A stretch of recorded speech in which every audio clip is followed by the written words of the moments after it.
কারে দিব দোষ বন্ধু, কারে দিব দোষ? বৃথা করো আস্ফালন, বৃথা করো রোষ।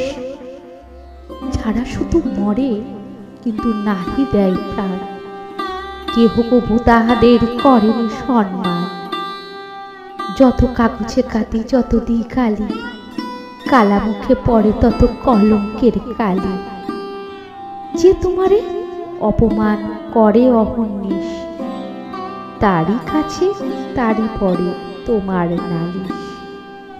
নিজের বিচার যদি নাই নিজ হাতে, পদাঘাত খেয়ে যদি না পারো ফেরাতে, তবে ঘরে নত শিরে চুপ করে থাকো। সাপ্তাহিকে দিক বিদিকে 50 নিধা, একদিকে ওশিয়ার অবজ্ঞা অটল, অন্যদিকে মশিয়ার শুধু অশ্রু জল।